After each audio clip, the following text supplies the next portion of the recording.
नमस्कार साथियों, स्वागत करते हैं आप सभी को आप प्रो बैंकर्स पे। और मैं उदित सर आज आपके सामने चर्चा करेंगे रिजर्व बैंक ऑफ इंडिया की मॉनेटरी पॉलिसी के पार्ट सेकंड के बारे में। जैसा कि पार्ट फर्स्ट में हम लोगों ने रिक्वायर्ड रिजर्व के बारे में डिस्कशन किया था, जिसमें से सीआरआर, एसएलआर और रीफाइनेंस फैसिलिटीज के बारे में। और आज हम लोग रिजर्व बैंक ऑफ इंडिया के डायरेक्ट इंस्ट्रूमेंट में, इनडायरेक्ट इंस्ट्रूमेंट में समझेंगे कि क्या होता है रेपो रेट, रेपो रेट की क्या होती है इंपॉर्टेंस, ये हम लोग यहाँ पर डिस्कशन करेंगे। तो ये जानने की कोशिश करते हैं कि क्या होती है रेपो रेट, इसकी क्या इंपॉर्टेंस है, इसकी क्या डेफिनेशन है। एक्चुअली इसमें मेंशन किया गया कि repo rate is also known as a policy rate. Repo rate को एक प्रकार से पॉलिसी रेट बोलते हैं। At this rate any commercial bank, इस ब्याज दर पर कोई भी कमर्शियल बैंक होगी, can borrow money from RBI, RBI से पैसा बोरो कर सकती है कोई भी कमर्शियल बैंक रेपो रेट के बिहाफ पे, on collateral security. Collateral security का मतलब हो जाएगा कि कोई जो बरोबर होगा वो लेंडर के पास एक गिरवी प्रतिभूतियां रखें, उनके ब्याप में वो लोन ले लें। इसी को बोला गया collateral security for short term, यानी कि अल्प समय के लिए। और ये जो शॉर्ट टर्म दिया गया ये 90 डेज का समय दिया गया, 90 दिन के लिए। का मतलब ये कि कोई भी वाणिज्यिक बैंक जब केंद्रीय बैंक से यानी कि आरबीआई से पैसा लेती है, आरबीआई से जब ये पैसा लेगी और ये पैसा स्पेशली लिया जाएगा मैक्सिमम 90 डेज तक के लिए, तो इस ब्याज दर को क्या बोलते हैं बच्चों? रेपो रेट ही बोलते हैं। That is basically known as a repo rate. Collateral security आपको पता चल गया। अब this policy rate analysis by Reserve Bank of India, इस प्रकार की पॉलिसी रेट को एनालिसिस कौन करेगा?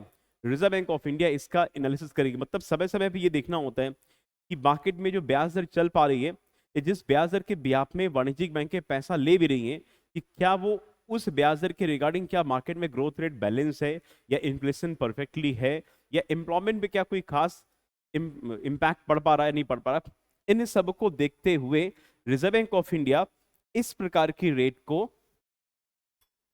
इस प्रकार के रेट को समय समय पे एनालिसिस करती है। और इस एनालिसिस को स्पेशली बच्चों बोला गया बाई मंथली एनालिसिस, यानी कि बाई मंथली मॉनेटरी पॉलिसी का एनालिसिस। और ये जो एनालिसिस करती है ये रिजर्व बैंक ऑफ इंडिया अपनी मॉनेटरी पॉलिसी कमेटी के माध्यम से करती है। इसका मतलब हो जाएगा ये कि देश का केंद्रीय बैंक मॉनेटरी पॉलिसी कमेटी के अंतर्गत, जिसमें कुल 6 सदस्य होते हैं, इन 6 सदस्य के मतों के अंतर्गत ये डिसाइड करेंगे कि कितनी रेपो रेट उचित रहेगी, और वो भी प्रत्येक 2 महीने में।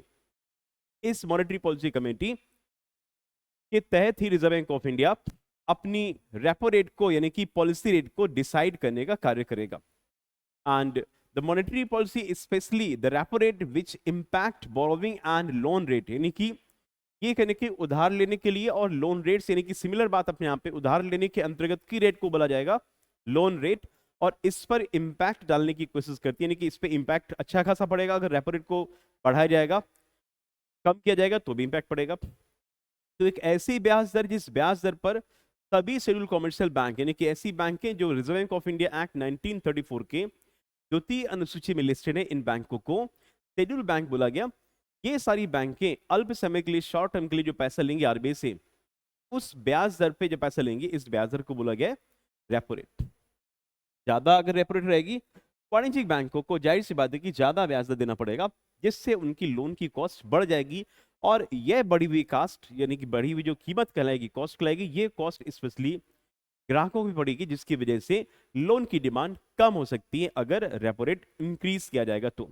ऐसे अगर रेपो रेट डिक्रीज किया जाएगा तो लोन की डिमांड बढ़ सकती है, जिसकी वजह से बाजार में ज्यादा पैसा आएगा, ज्यादा पैसा आएगा तो डिमांड बढ़ेगी और मुद्रास्फीति भी बढ़ सकती है। तो सीधी सी बात यही है, जैसे एक इमेज में मेंशन किया गया कि ये आपकी रिजर्व बैंक ऑफ इंडिया है और ये है bank. Reserve Bank of India पैसा दे रही है बैंक को, और जब ये पैसा दे रही है तो जिस ब्याज पे पैसा देगी, ये देखिए रेपो रेट पर ही पैसा ये दिया जा रहा है आरबीआई को इस बैंक पर, इस ब्याज दर को बोला गया रेपो रेट, है ना। तो एक इमेज में एक प्रकार से ग्राफिकल व्यू से बता दिए गए। वैसे अगर ये देखा जाए तो ये आपकी रिजर्व बैंक ऑफ इंडिया है, ये आपकी आरबीआई है, और इस आरबीआई से पैसा ले रही है कोई शेड्यूल कमर्शियल बैंक, मान लीजिए। अब ये शेड्यूल कमर्शियल बैंक इस रिजर्व बैंक ऑफ इंडिया से, मैं यहाँ पे आरबीआई को मेंशन कर दे रहा हूँ, ये शॉर्ट टर्म के लिए, यानी कि जो भी अमाउंट सैंक्शन किया जाएगा ये शॉर्ट टर्म के लिए पैसा ले रही है और आरबीआई इसको पैसा दे रही है। इट मीन ये रही शेड्यूल कमर्शियल बैंक, ये रही आपकी रिजर्व बैंक ऑफ इंडिया। जैसे मान लीजिए ये है आपकी state bank of India, short term के लिए पैसा लेगी, मतलब ये कि इसमें जो समय रहेगा वो मैक्सिमम 90 डेज तक का समय रहेगा। और जिस कोलेटरल बेसिस पे पैसा ले रही, मतलब ये कि ये जो सिक्योरिटीज हैं ये कहलाएंगी कोलेटरल सिक्योरिटी, यानी कि एक ऐसी प्रतिभूतियां जो सरकारी प्रतिभूति हैं। जैसे मान लीजिए ट्रेजरी बिल। तो जाहिर सी बात बच्चों, जब भी कोई वाणिज्यिक बैंक अगर केंद्रीय बैंक से पैसा लेगी तो अपनी कोलेटरल सिक्योरिटी के बिहाफ में ही पैसा लेंगी, ठीक है ना। कोलेटरल सिक्योरिटी के बिहाफ में ही पैसा लेंगी। इसमें शॉर्ट टर्म के लिए पैसा लिया जाएगा। इसका मतलब है कि रिजर्व बैंक ऑफ इंडिया पैसा किसको दे रही है? वाणिज्यिक बैंकों को दे रही है। और ऐसा माना जाता है कि इस पूरी प्रक्रिया में कम से कम वाणिज्यिक बैंक 5 करोड़ रुपए का लोन ले सकती है, वो भी 90 डेज तक के लिए। तो इस पर जो रेट ऑफ इंटरेस्ट लगेगा, इस रेट ऑफ इंटरेस्ट को बोला गया बच्चों रेपो रेट बोला गया। That rate of interest is known as a repo rate. अब देखिए एक बार ये भी समझते हैं कि इसको रीपर्चेज रेट क्यों बोला गया, क्यों इसको बोला गया रीपर्चेज रेट। रीपर्चेज रेट मतलब एक तरीके से लग पा रहा है कि रिजर्व बैंक ऑफ इंडिया पैसा दे रही है शेड्यूल कमर्शियल बैंक यानी कि एसबीआई को, किसके बिहाफ पे? कोलेटरल सिक्योरिटीज के बिहाफ पे। जब भी कोई लेंडर बोरोवर का पैसा देगा तो लेंडर अपने पास बोरोवर की यानी कि एसबीआई की कुछ सिक्योरिटीज अपने पास रखेगा, इसके बिहाफ में पैसा देगा एसबीआई को। तो इस 5 करोड़ रुपए के अमाउंट पे इन कोलेटरल सिक्योरिटीज को एक प्रकार से खरीद रही है रिजर्व बैंक ऑफ इंडिया, और ऐसा बोल रही है कि हम आपको ये सिक्योरिटीज दोबारा वापस दे देंगे जब आप मुझे ये 5 करोड़ रुपए वापस दे दोगे, मतलब हमारा मूलधन वापस दे दोगे। और साथ साथ इसमें जो भी एग्रीमेंट साइन किया गया है, जिसको रेट ऑफ इंटरेस्ट में रेपो रेट मेंशन किया गया, इस ब्याज दर को अगर आप मुझे वापस दे दोगे तो मैं आपको कोलेटरल सिक्योरिटीज को वापस दे दूंगी। ये किसने बोला? आरबीआई ने बोला। इसका मतलब यही है कि यहां पर एक प्रकार का रीपर्चेज एग्रीमेंट हुआ है, किसके किसके बीच में? इस बैंक और आरबीआई के बीच में। तो इस रेपो रेट को कहीं ना कहीं ये भी बोला जाएगा कि इस रेपो रेट को बच्चों रीपर्चेज रेट भी बोला जाता है। This rate is also known as a repurchase rate. इसका मतलब ये कि एक बार इन कोलेटरल सिक्योरिटीज को परचेज किया गया 5 करोड़ रुपए से 6.5 रेट ऑफ इंटरेस्ट के अंतर्गत ये अमाउंट की बात करेगी। मतलब ये भाई पैसा तो वही ये बैंक यूज करेगी ना, इस पैसे से ही बिजनेस करेगी बैंक, ना कि कोलेटरल सिक्योरिटी से। तो कोलेटरल सिक्योरिटीज को एक प्रकार खरीदा ऐसा गया है और 5 करोड़ रुपए देकर के ये अपनी कोलेटरल सिक्योरिटीज को 90 डेज के अंतर्गत रीपर्चेज करने के लिए 6.5% ब्याज देगा इस अमाउंट के बिहाफ में वापस किसको? आरबीआई को। इस बीच में जो सबसे बड़ा इंपॉर्टेंस है कोलेटरल सिक्योरिटीज का और रेट ऑफ इंटरेस्ट का, ठीक है ना। तो जब भी कोई लेंडर होगा तो अपने पास पैसा रखता है तो कोलेटरल सिक्योरिटीज के बिहाफ में ही लोन देता है। रेट ऑफ इंटरेस्ट जो आप देख रहे हैं ये रेपो रेट, ये एक प्रकार से ये कह सकते हैं कि ये तो कहीं ना कहीं कॉस्ट कहलाएगी, cost of fund. Rate of interest को याद रखिए बच्चों, हमेशा क्या बोलते हैं? Cost of fund. मतलब 5 करोड़ की कॉस्ट ऑफ फंड 6.5% है। तो काफी ज्यादा मैंने यहाँ पे डिस्कशन कर दिया है कि रीपर्चेज रेट क्यों बोला गया, क्योंकि एक प्रकार से अपनी कोलेटरल सिक्योरिटीज को दोबारा वापस जिस ब्याज दर पर वाणिज्यिक बैंक के आरबीआई से लेती हैं, इस ब्याज दर को रीपर्चेज बोला गया। और जिस ब्याज दर पर वाणिज्यिक बैंकें लोन लेती हैं रिजर्व बैंक ऑफ इंडिया से, इस ब्याज दर को रेपो रेट बोला गया। तो दोनों भाषाएं कहने की सिमिलर है। टाइम का सिनेरियो इसमें सिर्फ 90 डेज तक के लिए बताया गया, ठीक है। तो रीपर्चेज रेट क्यों बोला गया ये क्लियर सभी को? मतलब रेपो रेट का जो फुल फॉर्म रहेगा वो रहेगा रीपर्चेज रेट रहेगा। अब सोचो एक बात मैं आपको ये बता दूं, सोचो मैं थोड़ा सा ये एक इमेज आपके सामने ये मेंशन कर दे रहा हूं। जैसे अभी अभी मैंने आपके सामने एक ग्राफ बनाया था जिसमें से आपकी ये रिजर्व बैंक ऑफ इंडिया है मान लीजिए, और ये आपकी एसबीआई है, स्टेट बैंक ऑफ इंडिया है, और ये कोई एक नॉर्मल कस्टमर है। आपको ये मैं सिर्फ एज्यूम कराना चाह रहा हूं, ये कस्टमर है, मान लीजिए इनका नाम है मिस्टर हीरालाल। हीरालाल एक मिल्क मैन है, he is a milk man. ये दूध वाले अंकल है, ठीक है ना। दूध वाले अंकल अपने बिजनेस को बेटर करने के लिए एसबीआई से लोन लेना चाह रहे हैं। और एसबीआई किससे लोन ले रहा है क्लास? ये एसबीआई ले रहा है रेपो रेट से पैसा ले रहा है, ठीक है। रेपो रेट से पैसा ले रहा है एसबीआई। एसबीआई जो ब्याज दर सेट करा रहा है वो रेपो रेट के ब्याज पे ले रहा है, 5 करोड़ पे ले रहा था। और एसबीआई अपनी कुछ कोलेटरल सिक्योरिटी रख रहा था। किसके पास रख रहा था क्लास? ये कोलेटरल सिक्योरिटी रख रहा था कि विद द आरबीआई। और इसमें बोला गया कि भाई 6.5% ब्याज दर पे हम आपको 90 डेज तक के लिए पैसा दे देंगे। ये बात बोली रिजर्व बैंक ऑफ इंडिया ने एसबीआई से। एसबीआई फंड लेकर के आया 5 करोड़ पे यहां पर। अब एसबीआई क्या करता है कि जो पूरा फंड लेकर के आया है वो अपना एसबीआई नहीं यूज करेगा, वो यूज करवाएगा ग्राहकों को देकर, मतलब फील्ड पे पैसा देगा लोगों को, है ना। तो याद रखिएगा कि जो स्टेट बैंक ऑफ इंडिया है, इस स्टेट बैंक ऑफ इंडिया के द्वारा एक रेट ऑफ इंटरेस्ट को भी फिक्स किया जाता है। एक ऐसे रेट ऑफ इंटरेस्ट को भी फिक्स किया जाता है जिसको बोलते हैं एमसीएलआर। ये एक प्रकार से फिक्स है। पहले क्या था ये? पहले बच्चों ये था बेस रेट था। पहले क्या था बच्चों? बेस रेट था। अब जब इस ग्राहक को पैसा लिया जाएगा, हीरालाल जब ये पैसा लेगा तो ये जो लेंडिंग रेट रहेगा, मैं आपको एक ग्राफ पूरा समझा रहा हूं तरीके से, लेंडिंग रेट जो ये रहेगा वो बच्चों यही रहेगा कि जो भी एमसीएलआर होता है और जो होता है स्प्रेड, ठीक है। मैं आपको ये भी समझा दूंगा कि what is the spread. Banking language में स्प्रेड का मतलब क्या होता है मैं आपको बता दूंगा। तो याद रखिएगा ये बच्चों लिखा है MCLR, this is the MCLR.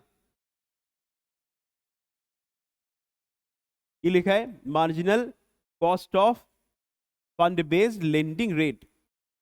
तो जो रेट ऑफ इंटरेस्ट आप यहां पर देख रहे हैं क्लास, ये लेंडिंग रेट जो बनेगा वो एमसीएलआर प्लस स्प्रेड रहेगा। यानी कि हीरालाल के पास जो लेंडिंग रेट रहेगा वो इसके ब्याज में होगा। जब भी कभी भी आप अगर पर्सनल लोन लेते हो, होम लोन लेते हो, कार लोन लेते हो या किसी प्रकार का भी लोन लेते हो, इसमें रेट ऑफ इंटरेस्ट के ब्याज में एक टर्म एंड कंडीशंस आती है। इसमें लिखा होता है कि रेट ऑफ इंटरेस्ट आपका एमसीएलआर के ब्याज पे लिखा मतलब दिया जा रहा है ना। तो एमसीएलआर बहुत ही इंपॉर्टेंट टर्म है। तो पैसे का पूरा जो फ्लो हो रहा है, ये पैसे का जो इंजेक्शन हो रहा है वो कहीं ना कहीं रेपो रेट की ब्याज में हो रहा है। और कोई भी बैंक जो होती है वो MCLR reserve Bank of India के ब्याज में ही फिक्स करती है। तो हीरालाल को जो लेंड रेट बनेगा जाकर, मान लीजिए सपोज दैट कि 6.5% के हिसाब से एमसीएलआर की वैल्यू को 6.85 डिसाइड किया गया। तो इस ब्याज में 6.85% तो यहां पे ये सेट हो जाएगा।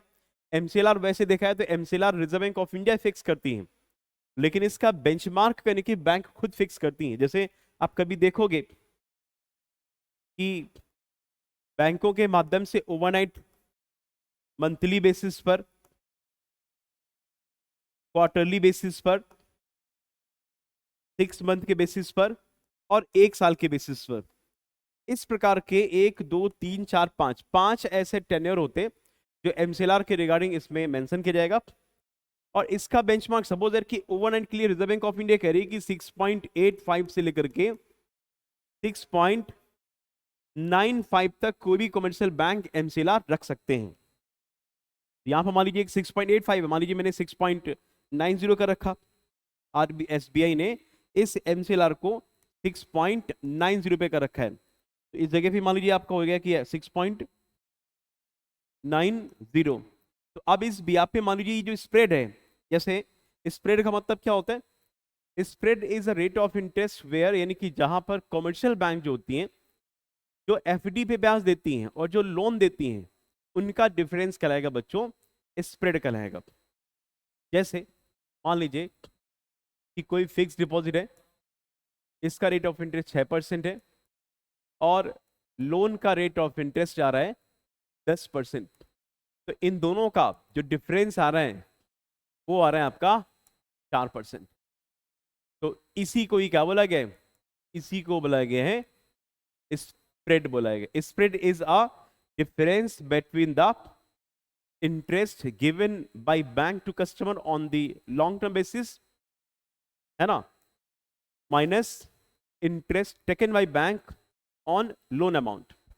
तो जिस ब्याज दर पे पैसा बैंक जमा कर रही है और जिस ब्याज दर पे पैसा बैंक दे रही है ग्राहकों को, इन दोनों का जो डिफरेंस होगा, इसी को क्या बोला गया है, स्प्रेड बोला गया है ना। ये बात एग्जाम में या इंटरव्यू में पूछा जाएगा कि बेटा स्प्रेड का मतलब क्या होता है। स्प्रेड इज अ टर्म जहां पर वाणिज्यिक बैंक के लोन देती है जिस ब्याज दर पर, और ग्राहकों के से जमा करती है जिस ब्याज दर पर, है ना। जैसे मान लीजिए लॉन्ग टर्म के लिए एफडी है, एफडी का मैंने ऑलरेडी एग्जांपल दे दिया, 6% पे एफडी बैंक जमा करा रही है, लोन दे रही है 10% पे, तो 6 और 10 का जो डिफरेंस आ रहा है वो 4 आ रहा है। तो स्प्रेड यहाँ पे कितना रहेगा बच्चों, 4 रहेगा। मतलब ये कि हम जमा करेंगे 6% पे लेकिन लोन देंगे 10% पे, तो फायदा कहने के किसको आया, बैंकों को फायदा है ना। इस भी आप में जो फाइनली बनेगा लेंडिंग रेट, ये बनेगा बच्चों 6 4 10 यानी कि 10.9%। हीरालाल जो ब्याज देंगे वो 10.9% ब्याज देंगे, जबकि ये पूरा पैसा रिजर्व बैंक ऑफ इंडिया की तरफ से चला था 6.5% पे, ग्राउंड पे 500 से कितना हो गया 10.90। ठीक है ना। अब देखिए एक बात और भी थोड़ा सा मैं आपको बता दूं, ये जो एमसीएलआर है ना, एमसीएलआर के पहले क्या होता था बच्चों, बेस रेट होता था। बेस रेट की भी कहानी थोड़ी सी आपको समझनी चाहिए। एक्चुअली बेस रेट एक ऐसी ब्याज दर होती है जिस ब्याज दर के नीचे वाणिज्यिक बैंक के किसी भी प्रकार का लोन नहीं देती हैं। अब होता क्या था कि इस बेस रेट को वर्ष 2011 में जारी किया गया था, 2011 से प्रभावी किया गया था, 2010 में इसको इसकी नोटिफिकेशन आया था। तो बेस रेट जो डिसाइड करने के बारे में रिजर्व बैंक ऑफ इंडिया ने बैंकों को खुद स्वतंत्र करके रखा हुआ था कि जिस प्रकार की रेपो रेट रहेगी उसी के हिसाब से आप बेस रेट को डिसाइड कर सकते हो। इट मीन बेस रेट पहले एमसीएलआर के पहले चलता था, और बेस रेट वह ब्याज दर होती थी जिस ब्याज दर पर नीचे किसी भी प्रकार का लोन वाणिज्यिक बैंक नहीं देती थी। तो सोचो पहले अगर कि अगर 6.5% कभी रिजर्व बैंक ऑफ इंडिया ने रेपो रेट किया हुआ है, तो उसके ब्याह पे मान लीजिए रेपो रेट रही जा करके 9%, तो वाणिज्यिक बैंकों को 9% रेपो रेट फिक्स मान लीजिए वाणिज्यिक बैंक ने किया। लेकिन अगर रेपो रेट 5% पे आ गई है, तो वाणिज्यिक बैंक के रेपो रेट को कम नहीं करती थी, कुछ हद तक कम करती थी, कुछ हद तक नहीं कम करती थी। यहां पे भी आपका एमसीएलआर की जगह क्या होगा, फिर बेस रेट होगा। तो जब ऐसा मामला रहेगा, केंद्र सरकार की जो बैंक आपकी आरबीआई है वो रेपो रेट पे ब्याज कम कर रही है, लेकिन वाणिज्यिक बैंक के फील्ड पर ब्याज दर कम नहीं कर रही है, तो जिसकी वजह से कहीं ना कहीं ट्रांसपेरेंसी प्रॉपर तरीके से नहीं रहेगी। तो इस ट्रांसपेरेंसी को खत्म करने, इस ट्रांसपेरेंसी को इंप्रूव करने के लिए, जो इन ट्रांसपेरेंसी इसको खत्म करने के लिए रिजर्व बैंक ऑफ इंडिया ने इस एमसीएलआर को 2016 से इफेक्टिव किया, और एसबीआई पहली ऐसी बैंक रही जिसने इसको प्रभावी करने की बात रखी। अब वर्तमान में क्या है कि रेपो रेट से डायरेक्टली कनेक्ट कर दिया गया किसको क्लास, इस एमसीएलआर को, यानी कि MCLR directly connected with the repo rate, यानी कि एमसीएलआर को डायरेक्टली किससे कनेक्ट कर दिया क्लास, रेपो रेट से कनेक्ट कर दिया गया। अब जब भी रेपो रेट कम होगा तो ऑटोमेटिकली एमसीएलआर क्या होगा, चेंज होगा, मतलब बैंक का कोई इंटरफेरेंस नहीं रहा जा करके। इसलिए ऐसा बोला गया है कि ग्राहक जब लोन लेंगे अगर, तो क्या रेपो रेट से कोई इनका कनेक्शन होता है क्या, हालांकि इसका कनेक्शन पहले भी होता था, लेकिन अब डायरेक्टली देखिए फील्ड पे एमसीएलआर प्लस स्प्रेड हो रहा है ना, ठीक है ना। और स्प्रेड की भी guidelines reserve Bank of India जारी करती है। तो इस एमसीएलआर को लाने के पीछे सबसे मुख्य उद्देश्य यही था कि मार्केट में लोन सिस्टम में ट्रांसपेरेंसी बढ़े, जिसकी वजह से ज्यादा अच्छी तरीके से ग्रोथ रेट भी हो सके मार्केट में लोगों के अंतर्गत। तो अब इसमें पूरा डेटा आपके यहाँ पे समझ रहे हैं कि ये जो मॉनेटरी पॉलिसी कमेटी होती है, एमपीसी होती है, इन्हीं सारी चीजों को देख करके ही कहीं ना कहीं ये पूरा सिस्टम देखती है कि भाई रेपो रेट कैसे इंपैक्ट करेगा। इसलिए यह रेपो रेट काफी तक सेंसिटिव मामला कहलाता है कहीं ना कहीं केंद्र सरकार की बैंक के द्वारा, यानी कि रिजर्व बैंक ऑफ इंडिया द्वारा। इसलिए इस मामले को प्रत्येक 2 महीने में जस्टिफाई करने के लिए आरबीआई की बाई मंथली मॉनेटरी पॉलिसी का रिव्यू करता है देश का केंद्रीय बैंक, यानी कि आरबीआई। बाई मंथली है ना ये चीज।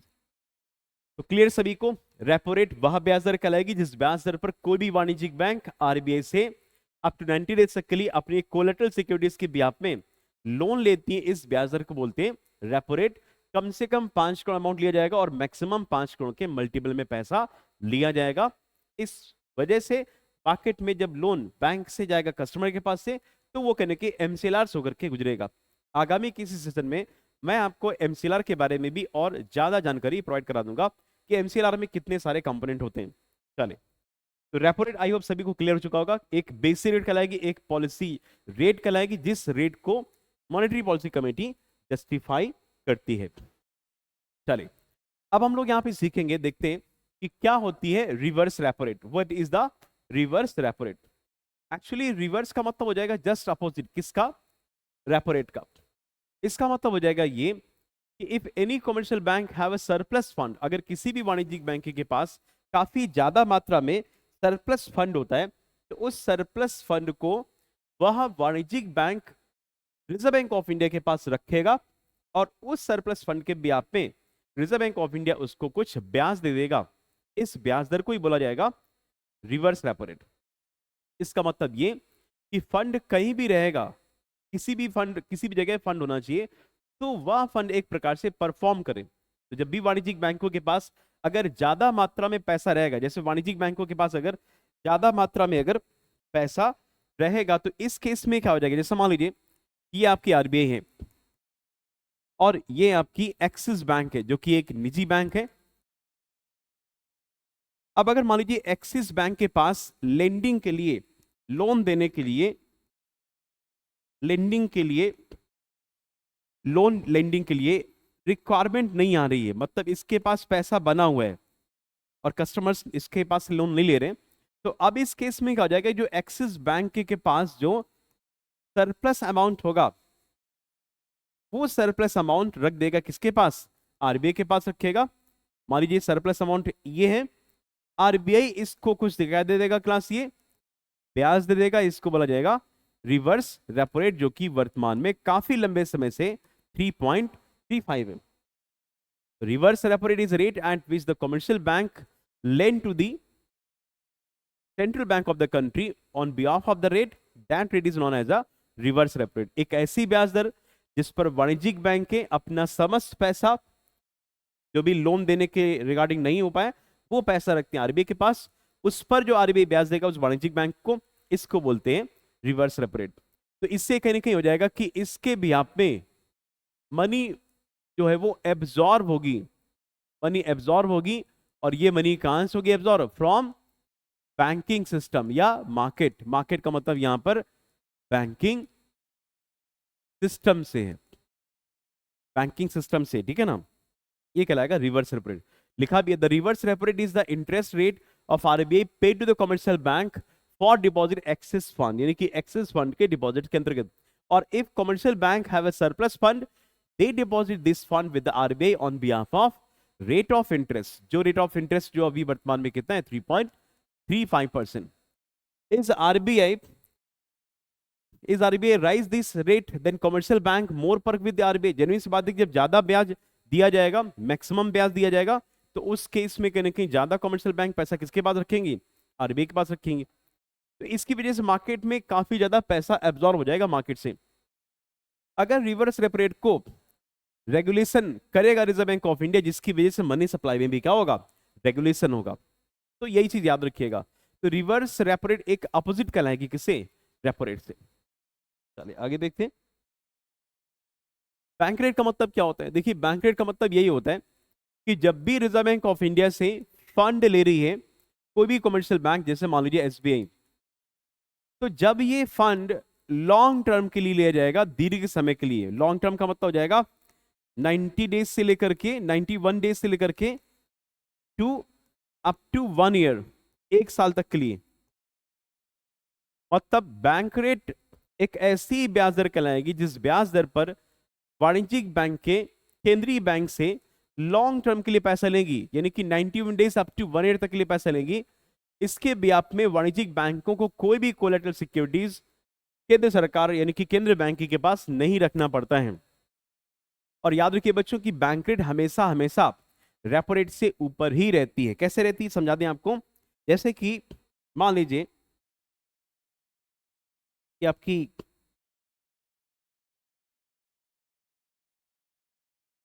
जैसे मान लीजिए कि आपका ये बैंक रेट है, ये बैंक रेट, तो इसका जो रेट ऑफ इंटरेस्ट रहेगा वो हमेशा रेपो रेट से उतना रहेगा ऊपर जो कॉरिडोर को मेंटेन किया गया है ना। अब आपके सामने एक नया टर्म आ गया है। नया टर्म का मतलब ये कि कॉरिडोर, इसका मतलब क्या बच्चों, ये लिखा है कॉरिडोर। अब ये भी आपको मालूम होना चाहिए कि ये कॉरिडोर की क्या इंपॉर्टेंस है। एक्चुअली कॉरिडोर एक प्रकार का डिफरेंस कहलाएगा, that is a particular difference, ये एक प्रकार का डिफरेंस कहलाएगा, डिफरेंस कहलाएगा between SDF and repo rate. SDF यानी कि स्टैंडिंग डिपॉजिट फैसिलिटी और रेपो रेट में जो डिफरेंस होगा इसको कॉरिडोर बोला गया। कॉरिडोर इसलिए मेंटेन करते हैं कि जो रेगुलेशन हो सके, रेगुलेशन इन मॉनेटरी पॉलिसी, यानी कि मॉनेटरी पॉलिसी में रेगुलेशन के लिए इस कॉरिडोर को मेंटेन किया जाता है। तो याद रखिए बच्चों कि वर्तमान में अगर देखते हो तो 6.5% आपका रेपो रेट है, प्लस 25 बेसिस पॉइंट या 0.25% कॉरिडोर मेंटेन किया गया। किसको मेंटेन किया गया क्लास? कॉरिडोर को मेंटेन किया गया। तो इस बिहाफ में जो आपका ये बैंक रेट हो जाएगा, वो बैंक रेट हो जाएगा बच्चों 6.75%। जब भी कोई वाणिज्यिक बैंक लॉन्ग टर्म के लिए पैसा लेगी केंद्रीय बैंक से, तो बैंक रेट पे पैसा लेगी जो हमेशा रेपो रेट से ऊपर ही चार्ज किया जाएगा। चलिए आगे देखते। नेक्स्ट देखिए, यहाँ पे बोला गया कि what is a standing deposit facility. एक नया टर्म कहने के रिजर्व बैंक ऑफ इंडिया द्वारा जारी किया गया था कि बच्चों एसडीएफ क्या होता है। एक्चुअली देखिए होता है क्या है कि वर्ष 2014 की बात है, उस टाइम पर doctor Urjit R Patel, Urjit R Patel साहब, ये एक टर्म का रिकमेंडेशन इन्होंने किया हुआ था और इन्होंने ऐसा बोला था कि जो भी वाणिज्यिक बैंक है, जैसे मान लीजिए आपकी रिजर्व बैंक ऑफ इंडिया है, ये आरबीआई है, और ये मान लीजिए यूको बैंक है, ये भी कमर्शियल बैंक है। यूको बैंक नेशनलाइज बैंक है ना, यूको बैंक कैसी बैंक है? Nationalise bank. इसका हेडक्वार्टर कहाँ पे बच्चों? कोलकाता में। तो यूको बैंक चाहे अपना अगर, तो वो अपना सरप्लस पैसा, सरप्लस अमाउंट डिपॉजिट कर सकती है आरबीआई के पास, वो भी इस शर्त पर। किस शर्त है बच्चों? ओवरनाइट, मतलब एक दिन के लिए। तो स्टैंडिंग डिपॉजिट फैसिलिटी एक ऐसी फैसिलिटी कहलाएगी जिस फैसिलिटीज के ब्याप पे समस्त वाणिज्यिक बैंक अपना पैसा पर्क कर सकती हैं, यानी कि रख सकती हैं, डिपॉजिट कर सकती हैं, only for one day basis with the RBI. इस पर जो ब्याज दर दिया जाएगा उन वाणिज्यिक बैंकों को, उस ब्याज दर को बोलते हैं स्टैंडिंग डिपॉजिट फैसिलिटी। इस पूरे इंस्ट्रूमेंट को फिलहाल 8 अप्रैल 2022 से इंप्लीमेंट किया था रिजर्व बैंक ऑफ इंडिया ने, और इसके लिए 2018 में इस इंस्ट्रूमेंट को फिलहाल जारी करने की बात करी गई थी। Section 17 of the Reserve Bank of India act 1934 के अंतर्गत स्टैंडिंग डिपॉजिट फैसिलिटी के फ्रेमवर्क को लाया गया था। तो इसका रिकमेंडेशन किसने किया था? डॉक्टर उर्जित आर पटेल जी ने किया था। तो जैसे आपका रिवर्स रेपो रेट होता है, उसी प्रकार से कहने के स्टैंडिंग डिपॉजिट फैसिलिटी भी है, यानी कि एसडीएफ भी है। डिफरेंस यही है, एसडीएफ ओवरनाइट के लिए और रिवर्स रेपो रेट आपका अप टू 90 डेज तक के लिए है। जैसे लिखा भी इसमें गया, after SDF and before SDF है ना, ये रिजर्व बैंक ऑफ इंडिया के रिगार्डिंग है। तो एक ऐसा अनुमान लगाया गया था कि इसके ब्याप में वाणिज्यिक बैंक इमीडिएटली बेसिस पे अपना पैसा रख सकती है। किसके पास? आरबीआई के पास रख सकती है, वो भी एक दिन के बेसिस पर। मतलब कहने की बैंकिंग सेक्टर में और ज्यादा रिफॉर्म होने के चांस रहेंगे एसडीएफ के आने से। जिससे कहने के ये भी है कि मार्केट में सडनली बेसिस पे एक्स्ट्रा लिक्विडिटी को एब्जॉर्ब किया जा सकता है ना, इसलिए तो ये एसडीएफ की जरूरत पड़ी थी, जिसको बोला गया था स्टैंडिंग डिपॉजिट फैसिलिटी। नाउ एक टर्म और देखते हैं बच्चे यहाँ पर, इसको बोला गया एमएसएफ। हाँ, ये चीज आप देख लीजिएगा कि वर्तमान के समय में जो एसडीएफ का रेट है, वो करंटली जो एसडीएफ है वो 6.25% है ना। मैं आपको बता दूं बच्चों, ये वर्तमान में जो आपका ये जो एसडीएफ है, उस एसडीएफ की वैल्यू जो आ रही है वो आपका 6.25% है ना। ठीक है, क्योंकि रेपो रेट अगर ये 6.5% है, तो रेपो रेट से हमेशा 0.25% क्या रहेगा? एसडीएफ रहेगा ना, ये चीज है। तो वर्तमान में एसडीएफ कितना है बच्चों? As on new reports of the RBI bimonthly monetary policy, that is 6.25। ना ओपन इसमें एमएसएस की बात करते हैं। एक्चुअली होता है क्या है कि ये आपकी मान लीजिए रिजर्व बैंक ऑफ इंडिया है, आरबीआई, और ये कोई बैंक है जिसका नाम मान लीजिए, एक बैंक आपकी है बंधन बैंक, बंधन बैंक है ना। एक ऐसी बैंक है जिस बैंक का हेडक्वार्टर जो पड़ता है वो कोलकाता में पड़ता है ना। न्यू बैंक थी, 2016 में इसका फॉर्मेशन किया गया था। तो बंधन बैंक को क्या हो गया कि रैंडम बेसिस पे अचानक से, रैंडमली अचानक से इसकी जो इसकी लिक्विडिटी थी, यानी कि इसकी जो तरलता थी, लिक्विडिटी का मतलब बच्चों क्या हो जाएगा, तरलता, मतलब लिक्विडिटी का संबंध एक बैंकर यही समझेगा कि उसके पास कितना पैसा है, मुद्रा का प्रवाह कितना है, यही कहलाएगा लिक्विडिटी। तो जब भी किसी वाणिज्यिक बैंक के पास अचानक से पैसा खत्म हो जाए, सडनली पैसा उसके पास ना रहे, ये लिखा है बच्चों ड्राइड अप, है ना, ये लिखा है ड्राइड अप, पैसा रहा नहीं जा करके, पैसा अचानक से खत्म हो गया। अब कोई ग्राहक जाके बोले कि भैया मुझे 50 लाख रुपए चाहिए चेक के माध्यम से, हमें जरूरत है कोई काम करने के लिए, तो उस केस में क्या हो जाएगा कि वो वाणिज्यिक बैंक अचानक से पैसा ले सकती है इस बैंक से, रिजर्व बैंक ऑफ इंडिया से, वो भी इमरजेंसी बेसिस पे, वन डे बेसिस पे। और ये भी बोला गया कि रिजर्व बैंक ऑफ इंडिया इसके लिए कोलेटरल सिक्योरिटी भी रखेगी अपने पास। इसका मतलब ये कि मार्जिनल स्टैंडिंग फैसिलिटी एक ऐसी ब्याज दर कहेगी जिस ब्याज दर पर कोई भी वाणिज्यिक बैंक वन डे के लिए पैसा लेंगी जा करके रिजर्व बैंक ऑफ इंडिया से अपनी सरकारी प्रतिभूति, अपनी कोलेटरल सिक्योरिटीज के बिहाफ में। इट मीन एक ऐसी न्यू विंडो जिस विंडो से कहीं ना कहीं वाणिज्यिक बैंक एक्सेस पैसा ले सकती है आरबीआई से। इसका मतलब ये कि MSF rate is the rate at which the bank borrow money from the Reserve Bank of India if bank have need emergency fund, if bank have need emergency fund, और bank internal liquidity dried up, अगर bank की जो भी आंतरिक तरलता है वो खत्म से हो जा रही है, मतलब बैंक के पास पैसे की कमी पड़ रही है, ड्राइड अप हो जा रही liquidity, and then they borrow overnight fund, मतलब क्या हो जाएगा, एक दिन के लिए पैसा बोरो कर सकती है फ्रॉम आरबीआई। किससे पैसा बोरो करेगी क्लास? आरबीआई से पैसा बोरो कर सकती है on behalf of collateral security, मतलब जो भी उसकी कोलेटरल सिक्योरिटीज जैसे कि ट्रेजरी बिल हुआ, कोई बॉन्ड हुआ, इसके बिहाफ में पैसा बोरो करेगी रिजर्व बैंक ऑफ इंडिया से। इसमें ऐसा प्रावधान बताया गया कि कम से कम अमाउंट वो बैंक अगर बोरो करेगी तो 1 करोड़ का अमाउंट बोरो करेगी, और अधिकतम से अधिकतम, मैक्सिमम जो है कोई लिमिट नहीं मेंशन करेगी, लेकिन मल्टीपल ऑफ 1 करोड़ अमाउंट होना चाहिए।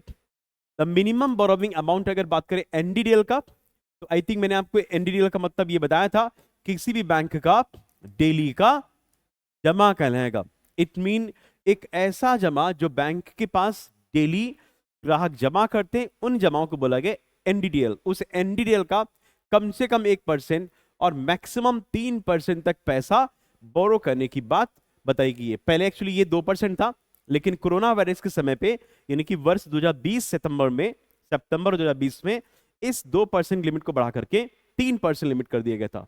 तो वर्तमान के समय में ये जो लिमिट है वो 3% लिमिट है। The Reserve Bank of India, as a temporary measure, had increased the borrowing limit of scheduled bank under the marginal standing facility scheme 2% से 3%। देखिए एक नोटिफिकेशन में बताया गया कि ये बात इस समय की बात है जब 2 से 3% कर दिया गया। तो रेट ऑफ इंटरेस्ट हमेशा इसके याद रखिएगा, रेपो रेट से ऊपर ही चार्ज किया जाएगा इस एमएसएफ का ब्याज दर, है ना, याद रखिएगा। ये लिखा भी इसमें कि रेट ऑफ इंटरेस्ट जो रहेगा हमेशा, वो आपको ये समझना चाहिए कि जो एमएसएफ रेट रहेगा, जो एमएसएफ का रेट ऑफ इंटरेस्ट रहेगा, जैसे मैं यहाँ पे आपके सामने डिस्कस कर रहा हूं कि एमएसएफ का रेट ऑफ इंटरेस्ट जो रहेगा हमेशा हमेशा वो एक प्रकार से रेपो रेट से ऊपर ही चार्ज करने की बात बताएगी, ठीक है ना।